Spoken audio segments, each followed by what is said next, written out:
All right, good evening. It is now 6:30 p.m. on Thursday, the 9th of February, and I will call the West Contra Costa Transit Authority meeting to order. And we have the roll call, please. Sure. We have Dion Bailey, Present. Maureen Toms,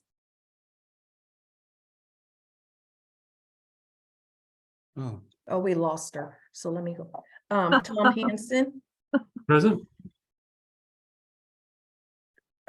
We have Cameron Sae, he's absent excused. We go to Devin Murphy. Yes, and he'd like me to tell you it's a sigh. Oh, Sasai, sorry, okay. It's a sigh, no worries. Sasai. Sorry, I fell off. We're just in the middle of roll call, so Maureen Toms. Here. Okay, thank you. okay. So that completes, I think, roll call. May we have the Pledge of Allegiance, please? Yes, please join me in the pledge. I pledge allegiance to the flag of the United States of America and to the republic for which it stands, one nation, under God, indivisible, with liberty and justice for all. Thank you. Thank you. Next item on the agenda is approval of the agenda. Do we have a motion to approve the agenda? So moved. Okay. Do we have a second? Okay, so motion by Hanson, second by Toms. All in, we have to do roll call. Roll call on the vote, please. Tom Hansen, Aye. Maureen Toms,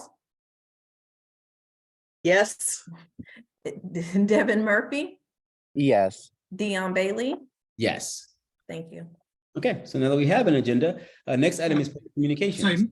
Sorry, not to interrupt, but maybe just to clarify, if Tiffany is not here, maybe Chris should be included in the roll call. Chris Kelly. Sounds good. Director Kelly. Present. Okay, thank you. And then the question was we're voting on the approval of the agenda. We're looking for just your aye. We all said aye. We're just checking in with you. Aye. Got it. Have that, Mika? Okay. Thank you, Rob. Next item on the agenda is public communications. We're on C. This is the time for members of the public to bring up with the board of directors matters of general interest that are not on the agenda. Do you have any public comments this evening? No, we do not. Okay, so no public comments. Next item on the agenda is the consent calendar. Do you have a motion to approve the consent calendar, or would anyone like to pull an item of the consent calendar? Okay, so hearing nothing on I'll pulling. move approval. Okay. I'll second that. Okay, so motion by Toms, seconded by Kelly, I think it was. All right, all in favor, roll call for all in for that vote, please. And by the way, Tiffany has just joined, so I'm going to go off. Thank you. And Director Grimsley, we are voting on the approval of the consent calendar. We're going to do a roll call vote as soon as I stop talking. Mika, you're on mute. Sorry. Tom Hansen, Aye. Maureen Toms, Yes, Dion Bailey, Aye or yes? Devin Murphy, Yes. and Tiffany Grimsley.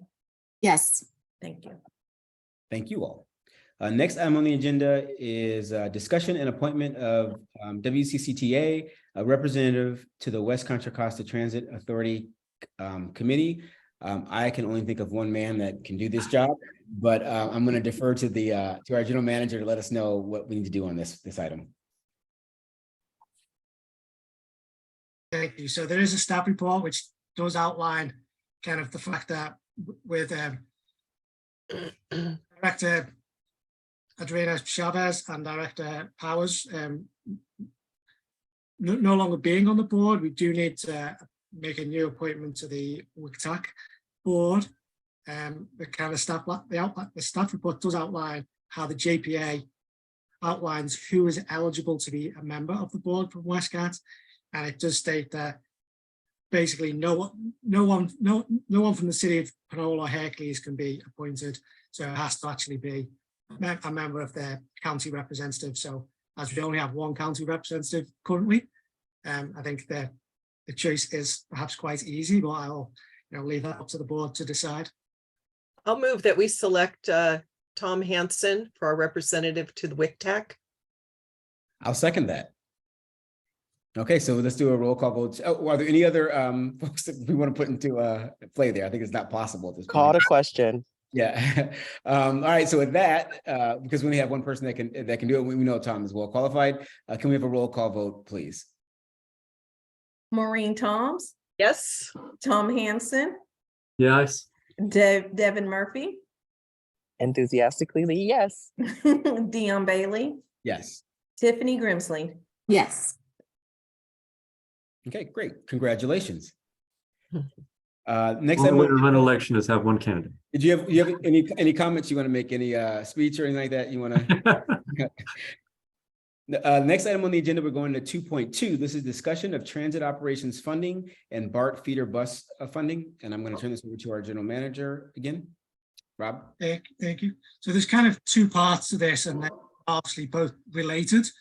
Again, there is a staff report, and then I've got some PowerPoint slides that I'll share within the second part of this kind of presentation. But I think the first part is just to, let the entire board know that last Wednesday, the general managers from Tri-Delta, County Connection, myself, and CCTA, plus our respective board chairs, actually went to Sacramento and met with the Contra Costa elected officials to talk about, in general, just talk about transit funding in general and transit operations funding. So of course, with the members there, Chair Bailey was there representing Westcott, and then Director Kelly was there as the board chair of CCTA. So I think Western Contra Costa was kind of very well represented in those conversations. We met with 5 elected officials, or 4 elected officials and 1 staff member. And I think it was somewhat ironic that BART were also in the Sacramento on the same day, and also a delegation from MTC were there, and we were all basically carrying the same message of the importance of operation funds for transit. And I'm sure you're all very aware of what's been in the news, some of the discussion on, the transit fiscal cliffs that are occurring and the need for additional operational funds.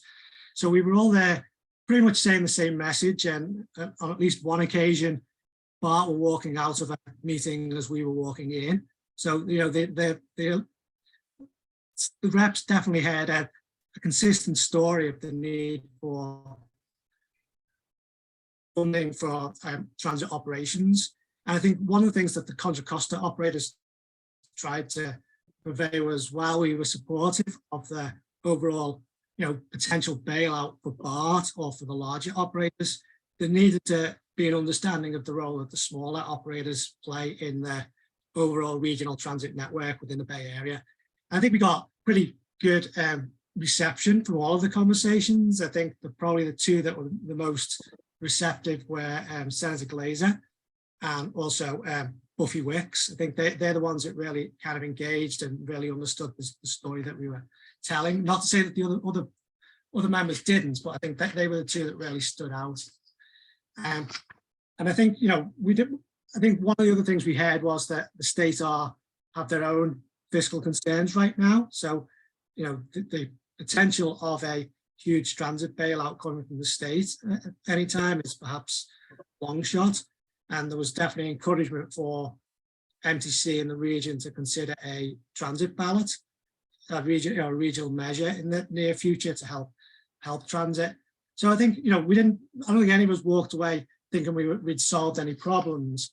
But I think one of the things that the Contra Costa operators walked away with is that that's the first time we've kind of made that collaborative meeting up in Sacramento. I mean, it's certainly unique for the 3 operators in CCTA to kind of have gone up and had those meetings with the elected officials. And I think it just made us realize that it's something we need to do a lot more consistently going forward. So I think, we've committed to having that, getting our story a little bit more front and center within some of the elected officials. and just maybe, getting some of our faces a little bit more known to some of the officials. So, potentially at the start of a longer term kind of improvements of understanding of what we're actually doing with our transit service. So that was the trip to Sacramento, and I'll let Chair Bailey and Member Kelly give any additional information in a second, but I'm going to share my screen because this is the main part of the discussion is about the BART feeder bus funds and where we kind of stand with that. So I think I'll start by, I want to give a little bit of background of where we are in terms of the conversation with BART. I think we've not really given the board a full picture of where we are, and a lot of it is because we haven't actually been in a room with BART to understand what their potential asks are. And I guess to backstep a little bit further, we've been aware for a number of months that BART have their own fiscal looming cliff, and they've been looking to cut some costs in their budget. And one of the items that we knew they wanted to talk to the small East Bay operators about was the feeder bus funds that we all receive. So that's kind of been a conversation that's been in the background and hasn't really occurred face to face. We actually finally had a meeting with BART and MTC on Monday of this week and got a actual understanding of what their ask was for potential cut in feeder bus funding over the next 2 years. And then also they would also like to renegotiate the entire agreements that they have with the 4 operators kind of going forward. But I think there's 2 parts of that. There's this near term, getting us to wherever BART think they're going to be in terms of their financial situation in 2 years, and a longer term agreement. So I think most of you are pretty aware of what the feeder bus program is and what it does. And these are kind of a couple of slides that I've taken from, these were prepared by Contra Costa Transit Authority. So they're kind of a little bit more generic in terms of talking about the 4 operators who provide the feeder bus system. I think in the later slides, I've added a couple that talk a little bit more specifically about Westcat. But this will just give a little bit of background for people who aren't fully aware of what the feeder bus program is. And it's something that, when BART, at the inception of BART, I think, the residents of Contra Costa all started paying property tax and sales tax into the BART system. And I think at the time there was a recognition that, okay, there wasn't any BART, certainly in Western Contra Costa, but in some of the other areas where the smaller operators have service, there was an acknowledgement that BART needed to provide some additional over-the-road fixed route actual bus service to connect to the BART system. So BART had operated that for a number of years. And then in 1997, when they went out to try and get a new contract for that, new operations contract, they had a huge spike in costs. And so they approached the 4 small operators, County Connection, Tri-Delta, Wheels, which is Laughter in Alameda County, and ourselves. And there was an agreement that we took over that service at that time. And the agreement was in place. There was a dollar amount assigned to it, amount of hours that we would operate within our service areas. And that was in 1997. So those agreements have pretty much been in place unchanged since then. The funding levels are tied to, there's a whole formula and calculation that goes into, they're basically tied to BART sales tax revenues. And so they do fluctuate. We've seen some escalation over the years, but it's not an escalation that is kept up with inflation. It's not kept up with our operational costs. And I think all of the operators, when we took on these individual services from BART, we adapted them to our own individual community needs. I think, and kind of improved them, made expanded service in a lot of cases, added weekend service, added late night, early morning service. So there's a lot of additional service that was put on the street. So right now, or in this fiscal year, BART contributes around $6.8 million to the 4 operators. And because of the nature of the service that we took on back in 1997, we all get different amounts. Westcat and Tri-Delta get the large proportion of the money. We both get roughly, give or take, $3 million each, whereas Lavta and County Connection are closer to $1 million between them. So I say that because the 4 operators have very different size budgets, very different makeup of operational funds, and receive different amounts of funding. So, and BART have also made some service adjustments in some of those other service areas that have not occurred in Western Contra Costa. So there's a lot of elements that kind of going into how we perhaps think about restructuring some of these BART funds. I think the bigger takeaway on this slide is that, you know, the 4 operators calculated what our costs of providing what we term as BART feeder bus service. And in FY 1920, we believe that the full cost of our service was, you know, $34.5 million. And of that, BART were only contributing $6.8 million. So, you know, the operators have used their local funds, have used their Measure J funds, you know, a whole selection of other funds to bump up this service and, you know, keep it in place. So this is just a kind of, again, this is talks about all the 4 operators, but I think just before pre-COVID, we were taking around 1.8 million passengers between us into the BART system. There are 12 stations within Contra Costa County. That's, you know, we know where there isn't any, but, you know, there are 12 within the whole county. And then I think the last point on this slide is back when we took on the operations from BART, the difference between our individual costs to provide the service and what the contractor who had been providing the service was, meant that BART took a $4 million savings back in 1997. So, you know, they potentially had that savings escalated over the years. You know, it's just I think it's just a number of an interesting number as kind of a background. This slide just talks a little bit about, you know, again, this is 2019 numbers, but our annual ridership around 1.2 million. What we term the feeder bus ridership was around 465,000, which is, you know, roughly 40% of our entire ridership makes that trip into the BART system. And there's a couple of just demographic information about households with incomes below 75,000. It's 61% of our ridership. And the ethnic minority passengers on our system is around 78%. And while this graphic is missing somewhere else, I think it just tells that, you know, it's a good illustrative tale of, you know, here's our service area. Here's the cities of Pinole, which is 9 miles away from the BART station, Hercules, which is 10, 11 miles away, and Crockett, which isn't even on the map, you know, 13, 14 miles away from the closest BART station. So I think it just kind of tells it's a good narrative. It's just to show that picture. Again, this is just a repetitive slide on the amount of funding that we kind of do provide and the amount of money that BART give us to the funding. So that's kind of the background. So to get onto the meeting that we have with BART and what their ask is. So obviously they have their fiscal cliff, you know, they're trying to cut a number of items in their budget.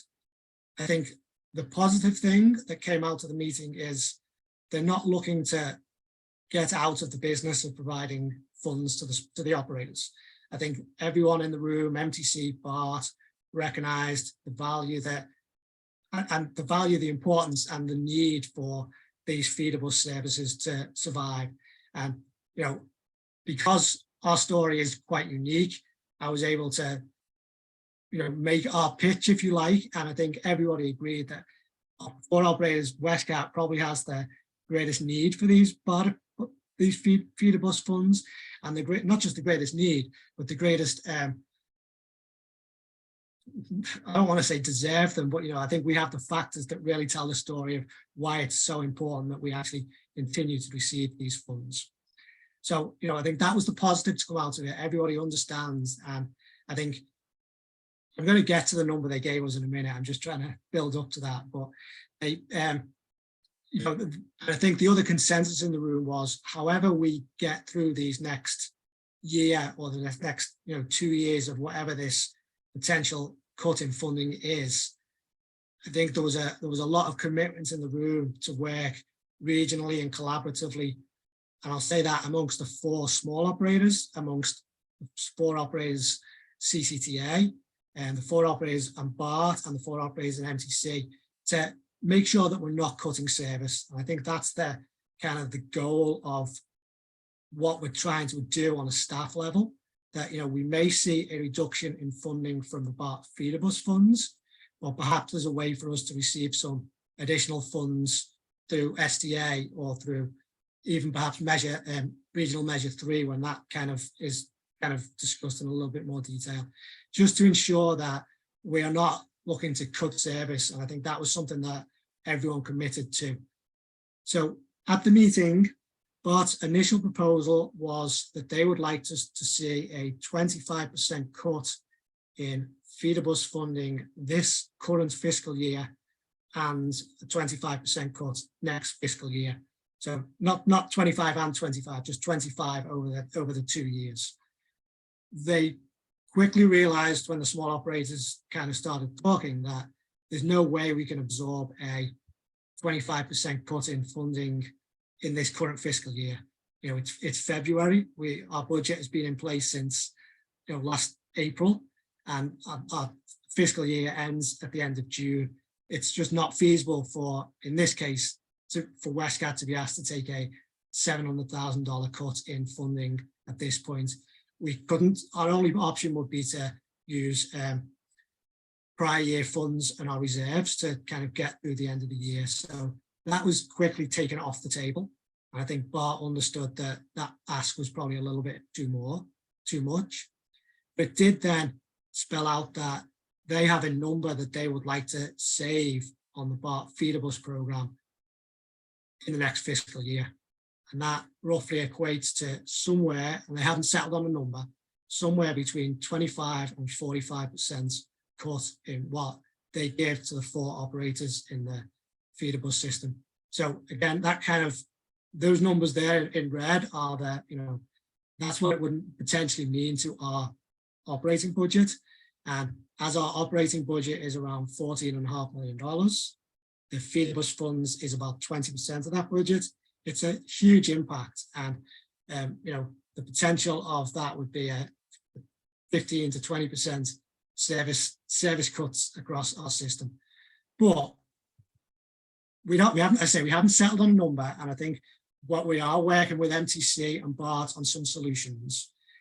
We're waiting on a number of revenue projections from MTC and CCTA to see where our budget may stand, and how we may be able to, within the 4 operators, ensure that different operators take a different level of hit to their feeder bus funds. For instance, it could be that Westcat take a 10% hit and County Connection take a 45, 50% hit, because we all receive different amounts of funds and all have a different ability to absorb those cuts into our budget. It's also worth noting that the projections for the feeder bus funds, I'll go back to this slide, that this year's feeder bus funds, we are slated to receive $2.8 million. The projections for next year are actually $3.5 million. So a 25% cut on that would pretty much leave us exactly where we are this year, give or take. So, I think on a staff level, we're kind of working within the premise of, we don't want to cut service, and if there's ways for us to balance our budget, in a good way, keep that service on the street, and we can negotiate with BART that this is a one-time deal, and we need to come back to the table in 18 months' time with new agreements between the agencies and go from there. And the other caveat, if BART do suddenly get a injection of bailout money from somewhere, that the small operators are kind of held harmless, and we kind of are bumped back up in our funding. So there's a lot of negotiations still going on a staff level. And one of the reasons why I made sure that we kept in the AB 361 on the ability for us to meet remotely, is there's a potential that I may want to have another meeting over the next 2 weeks as we kind of get a little bit more clarity of where we are and what this might mean. So I understand that some of this is a little bit, there's some ambiguity in kind of where we are, and we are waiting for information, but there is a hard deadline on MTC. Basically need to take, there's a document called fund estimates that contains all of the revenue projections for all of the operators for pretty much all of our funding that we receive. That has to go to the commission this month. It has to be, there's a state guideline, or actually it's a federal guideline. The MTC have to adopt it by March 1st. So there's a hard deadline of getting a resolution to this. And again, I think on a staff level, our goal is to make sure we're keeping service on the street. I'm not happy with the potential of taking a cut in revenue from BART for their feeder bus funds, but I think there's also a regional obligation of, we understand where BART are, and we're trying to partner with all of the agencies and work together to come up with perhaps some creative solutions to make sure that we all feel a little bit more comfortable. So that's where we are on the staff level. And I won't speak for, but one of the other resolutions that came out of our meeting in Sacramento was that I know Director Kelly and Chair Bailey are working to set up a meeting with Latifah Simon, the BART director. And I think all of the individual transit operators, elected officials, are trying to meet with their, with their representative from BART to kind of have a conversation about, where we are in this funding and where we are. So this, I wanted to just, put all this information out there. I'm sure there's questions. I'm happy to answer any questions. But I think, we do have a meeting. We had a meeting this morning with the operators and CCTA.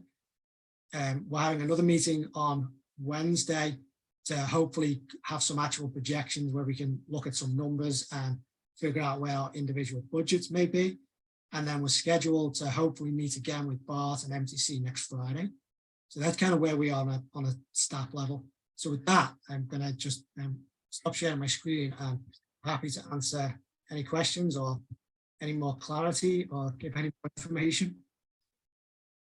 Thank you, Rob, for the presentation. Any questions from the board?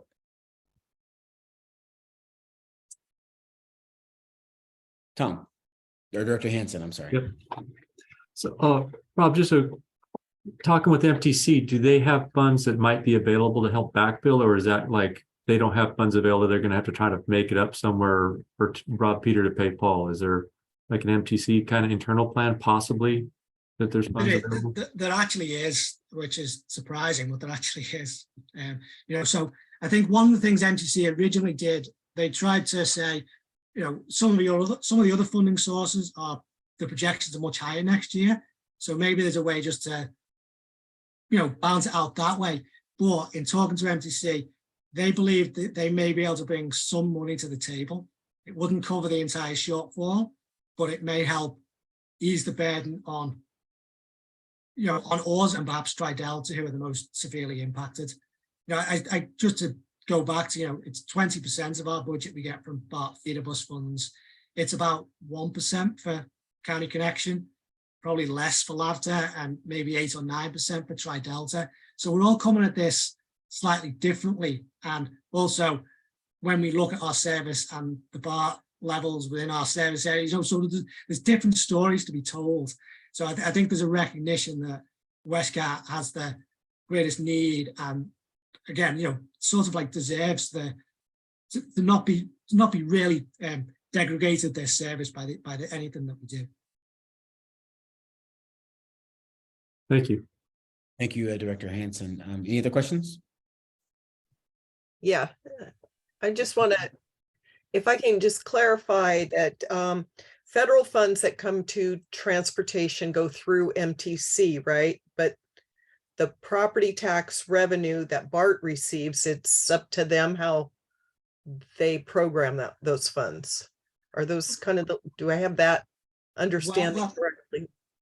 Well, the BART, funds that BART get, there's actually an agreement with MTC and BART on how those funds are distributed.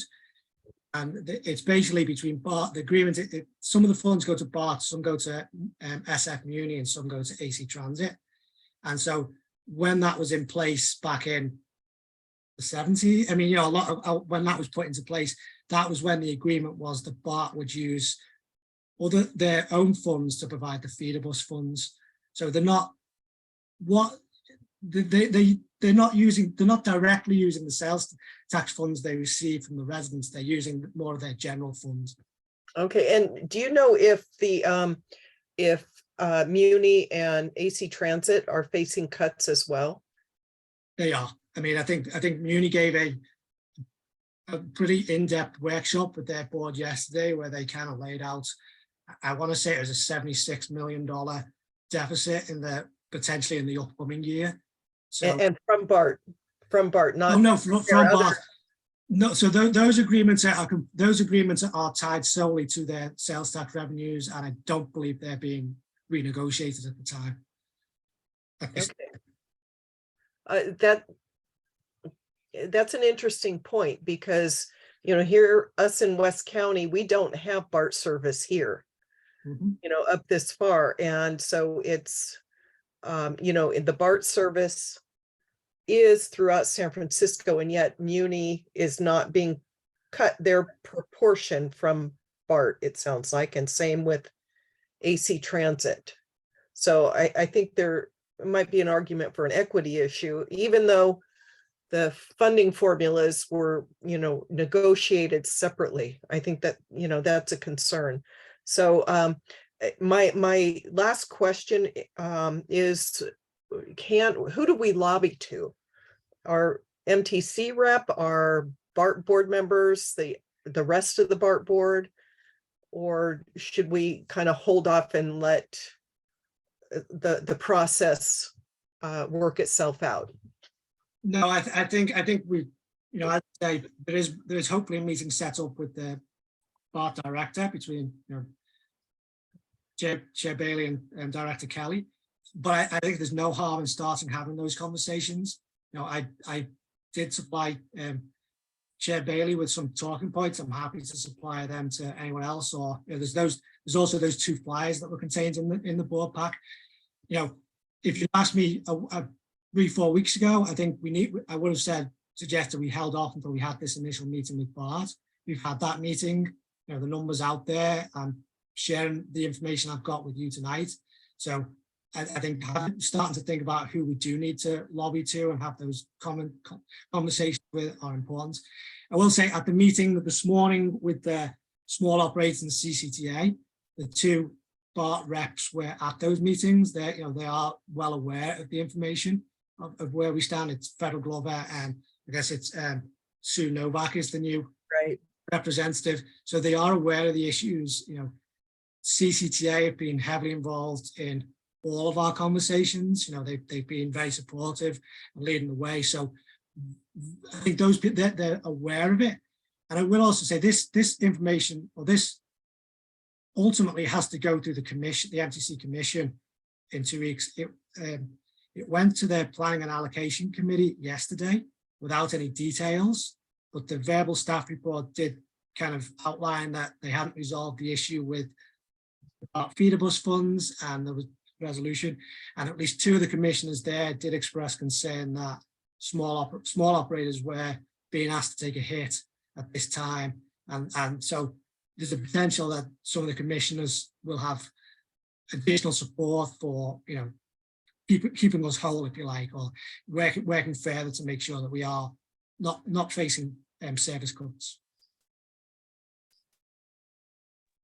Thank you for that.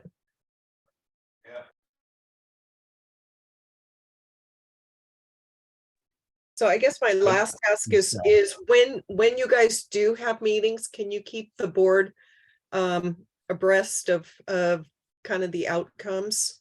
Yeah, yes, certainly. I think after the next meeting we have, I will send some kind of memo out to at least express where we are. And I think that's also why I did want to keep the opportunity for remote meetings, just in case we do need to get together again. depending on where that goes, but hopefully we'll hopefully be able to come with at least a solution that is palatable for the upcoming year, and then we can, go from there. Okay, any other questions from, I think I said council the first time, but from the board? Okay, hey, Rob, can you just talk a little bit about, I think you mentioned that we were due to get sort of an increase, so we end up sort of balancing out potentially with the numbers that were, well, if we get the numbers that we, I guess, our preferred worst number, which I think was 25%. Had you guys already started programming that money for other things, or was it just going to be extra money? How does that affect us not receiving? It's nice not to have a cut. It kind of comes out in the wash, but how does that affect us? Yeah, so I think we're only just starting to get those projections now. So I think that's how traditionally we would be starting to do our budget projections around now when we get these information. So yes, it would have been additional money, but we're also looking at not receive. We've spent down all of the COVID relief money that we've received over the last few years. So, I think once we start putting those numbers together, that's when we're going to have that conversation with exactly where we are. So I think the initial estimates I've done on the back of an envelope kind of should keep us about even where we are. So we're not looking at funding cuts, but yes, it would have been additional money where we could have retained some more service to the street that, we haven't been operating for the last few years. Okay. Well, thank you for that. And then I just want to say I was able to attend the meetings. I thought that the bus operator, the various leadership levels, because I think some of them are called CEOs. We have a general manager, sure. But the regards to the titles, the folks that were leading that did an excellent job. I think we got some good feedback from, like Rob said, from at least two. I think that was Assemblywoman Wicks and Senator Glazer gave us some good feedback. At least one offered to pen a letter if necessary. So I think we did get that, which means we have some support. I think folks know that the small operators, may need some help. I don't think we were on the radar before, though, so I think it was good that we all were there, right? And that includes CCTA that was there as well. But all those leaders from the different orgs, I thought did a good job of sharing that case. And there's some discussion of maybe we should continue that kind of conversation quarterly or semi-annually, so that the legislators know who we are and they remember us when they're having these. Senator Glazer kind of made that recommendation just because they're looking at this large deficit for BART. Potential deficit for BART, and sometimes the small operators might get lost in that communication. But again, I thought you guys did a good job, so I just want to say thank you for that, Rob. And then hopefully Director Kelly and I can schedule something with Latifah Simon at some point in the very near future to kind of have that conversation. And we'll get back to you as will, I guess, Rob, with any future updates. And if I could just add one more thing, sorry, I did also meet with City Hercules city manager this week and kind of started to praise them on kind of where we stood and give them some background. And I'm trying to arrange a meeting with City Pernod city manager. We've had a little back and forth. I'm trying to schedule that just so they're aware and the potential to come to your individual city councils with more information as depending on how this kind of comes up. But I wanted to start the conversation with the individual city managers so it's at least on their radar. Thank you. Director Hansen. Yeah, Rob, just a thought, listening to this is that maybe, I know everybody's super busy, but maybe you and your colleagues at the other agencies can maybe put together talking points, not just around this, but around the value that the small operators bring, the suburban operators bring, how much more cost effective we are than the large operators. Because we've got a lot of new board members and, two more coming. And those have been around for a while. We know the story of the constant consolidation talks and stuff. And it might be helpful for newer board members to have talking points when they're talking about the agencies about why we matter and how much value we bring to the Bay Area, how many people we move at a really great, how with social justice and all those things that they actually can talk to board members someplace else or BART board members about why we matter and the work that we do and how it's valuable. I think that's a great idea. I think the two flyers that are contained in your packet, they don't do what you're saying, Tom, but I think they talk about the collaboration that we all do. And I think the next step is those talking points about the actual service and what we do in general. So yeah, I think we can do that. And Rob, just since we have this forum, can you tell us a little bit? There's some, we've done some partnership stuff with, can you just talk about that? So there, with our, there's actually, I guess, 4, right? Including LAFCO, but we have some pretty unique things with fairs, and can you talk a little bit about that? Sure. So, I mean, I think it's been a long-standing collaboration between the 4 agencies. You know, we've even back before I met, there was it was called the CATS group. So the 4 operators all kind of got together on a staff level and collaborated. And back in those days, there was a lot of marketing kind of campaigns that were done together. You know, some of them small, but you know, there's always been the collaboration with the with 511 and some of the promotions in there. But I think in the last few years, we've really tried to step up working together as 4 agencies and collaborating a lot more. I think the initial one we did was we pretty much integrated all of our 4 operators fare structures together under the Clipper program. You know, we were basically told by Clipper that we couldn't be on the Clipper system individually. We had to be there as one agency in the system. So we kind of worked together to align our fares, and we came up with it was called the East Bay Value Pass. So it was basically a monthly pass that could be used within all of the 4 operators. And we also have transfer agreements between it doesn't really work between the 4 operators, but you know, we've also always had a collaborative workaround on the fares. And then I think the biggest thing that we've done in the last few years is the 1-seat ride program. So it's paratransit based, ADA eligible passengers who used to need to make a transfer between our individual systems. So if someone was traveling from Hercules or Pinole and they had a medical appointment or you know a reason to be out in Livermore, for instance, that would have been a really long, arduous trip on paratransit involving 2 or 3 transfers. Whereas now they can make one simple phone call and a 1-seat ride, so vehicle will pick them up and take them all the way to their destination and then back again. And I say it's unique. It's not just unique in the Bay Area. It's kind of unique countrywide, kind of how we've set this up. And County Connection and their operations contractor kind of take all the credit for the heavy lifting, making it work, and you know, really kind of making the system work and building all the software to make it work. But what it's done is really improved the rider experience for paratransit riders who need to make those trips. Because you know, having to meet up, get on one vehicle, drive somewhere, get off one vehicle, you're perhaps in a wheelchair, wait around for 15-20 minutes for a connection to show up, and then take the rest of your trip. So it's something we've worked on over the last few years. It's also something that FTA have really kind of taken note on. We've had the 4 operators actually have a meeting with Ray Tallis, the Region 9 head of FTA, next Thursday.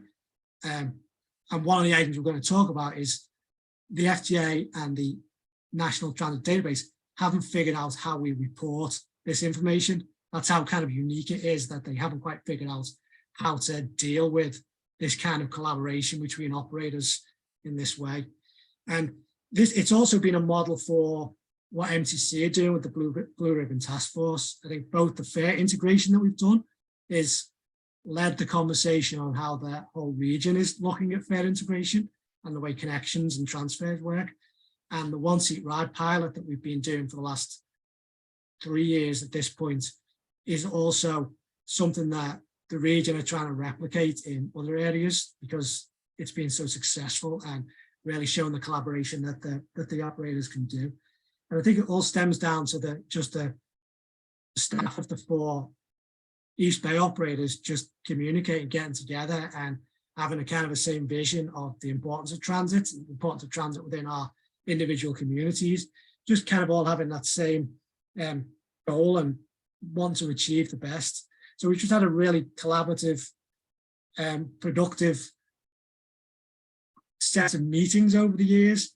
And I think none of us were all looking out for one another. And, you know, as I say, right now, we're talking about feeder bus funding and the potential of one operator taking a larger hit than another operator, because we're working together. And, you know, I think there's a great deal of trust between the staff, and, you know, we're all trying to make the right goals. So that's the kind of thing that we've been doing. And I think the meeting last, going out to Sacramento together just kind of strengthens that. We are trying to, if we've got away from the idea of consolidation, we're trying to show the value of collaboration and cooperation between the agencies, that we can still make all of these achievements that people think you need to consolidate for by doing it as 4 individual agencies working together.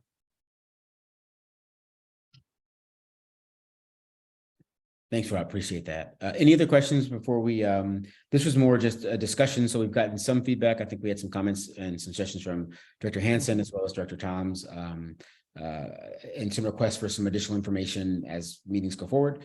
Anything else that we want to add before we move to the next item? Okay, hearing none. The next item is committee reports. We'll start with the general manager report, which is 3.1 on the agenda. So I don't have a lot tonight, but I think it's worth noting that this is our last remote meeting. We will be back at in-person meetings in March. We are working with the City of Penola to secure the chambers and Penola TV access. So we should have that all in place for March. So it will be 6:30, and there is only 5 board members currently, so we will be reaching out to hopefully ensure we can get a quorum in place for that meeting. The only other, well, 2 other items, I guess. There's a driver appreciation day coming up in March, Transit Driver Appreciation Day, and I think again the four East Bay operators are working together to come up with perhaps some kind of program or promotion around that. We haven't quite finalized what that would be yet. I think it's on a Saturday, so it's a little bit of a odd day because we don't have a lot of drivers kind of out there working. I think internally at the Westcat facility, we're looking to do something to show our appreciation for the drivers, probably on the day before, on the Friday. So I just kind of wanted to put that up there. That we are working with the other operators on some kind of promotion around that idea of the Transit Driver Appreciation Day. And then the only other item really to share, and it's more just because it's kind of going on at the moment. I'm sure you're all aware that the Hercules Transit Centre is owned by BART, and the current maintenance and operation agreement is a 3-way agreement between Westcat, BART, and the City of Hercules. And we're kind of renegotiating that agreement. I don't think there's any significant changes to the agreement. I don't, certainly not from Westcat's standpoint, but I think one of the changes that is going to be occurring is a change to how people pay for parking at the facility. Right now, there's a separate contract that actually the City of Hercules has with an outside provider to monitor parking, collect the parking revenues, and there's a system in place for Westcat to be reimbursed for trips that are made from the Hercules Transit Centre by people who park there. So BART are transitioning over to using their parking app for people to pay for that. So we're still kind of finalising some of the details of that, but I just wanted to kind of put it out there. I think the City of Hercules reps are going to hear this individually at their city councils, because I think they're a little bit more affected on the agreements within the city rather than how Westcat are. It's just it is something that's kind of ongoing at the moment. And BART are also working, not as part of this change in agreement, but they are working to update all of the signage at the facility, putting new signs at the entrance and exit of the facility, so people actually know that it's a parking lot with access to the BART system.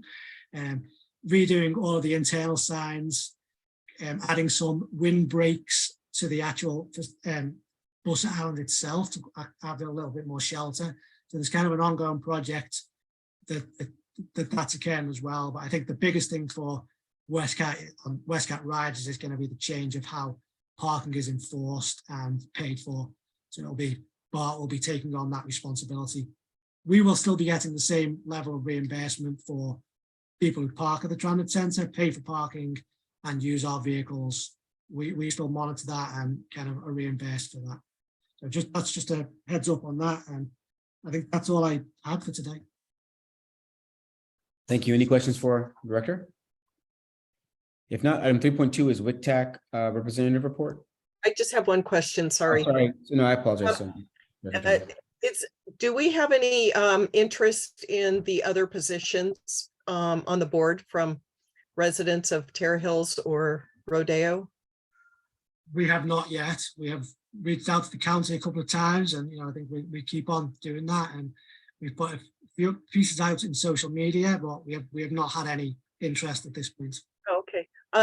If there's a press release or something on social media, can we get a hold of it and maybe we can help Sure. push that out? Thanks. Great question.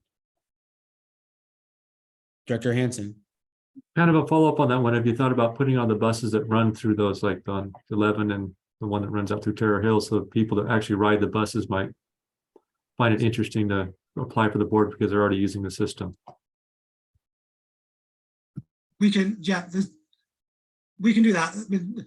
The only issue I see with that is a lot of our vehicles that do the Route 11 also do a number of other routes, but I think there's ways we'll just have to think about how we word it and make sure it's clear on what it is. But I think that's a good idea. I think that is something we can do. Any other questions or comments for Director Hanson? Okay, next item, so can I move on, is the WCTAC representative report. I'm delinquent. I'm the WCTAC representative. I'm delinquent. Okay, and I was present for the meeting, but I didn't prepare notes to bring to this meeting, but I can give an update at the next one if it helps. But I was representing City of Hercules at that particular time. It was a very short and abbreviated meeting, though, I'll say that. It was not a long meeting. And I think the only item didn't actually touch our service area. It was more of an update of a project that kind of stops at Richmond Parkway. Yeah, and I guess that's a good point. I will say El Cerrito, there's a project for El Cerrito / Richmond, I think it is, right? That Into San Pablo. It's on San San Pablo. Pablo Avenue, related to some bus lanes. Yes, exactly. Similar to what San Francisco has. I guess the conversation was over where to put we have some options, put it on the center lanes or put it on the outside lanes. There's some discussion over that. And then just kind of moving the proposal forward and then hoping to find funds, I think, in the future. Mhm. Did I do a good job, Maureen? You did. And there was also some discussion about compensation for WCTAC members, which I'll just add an editorial that would mean that there'd be an increase for fees from the cities. Mhm. Yes.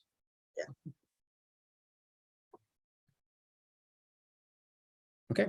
If there's nothing else from WCTAC, from our joint feedback on that one, thank you, Maureen and Rob. Next item is correspondence. Do we have any correspondence this evening? No, we do not. Okay, thank you. And then board communications. Looking around, I don't see anything. Okay. Last item on the agenda then is adjournment. So it is 7:23, and I will adjourn the WestCat board meeting. Our next scheduled meeting will be scheduled for March 9th, 2023. See you all then. Have a good evening. Thanks. Thanks, Good everyone. evening. Bye.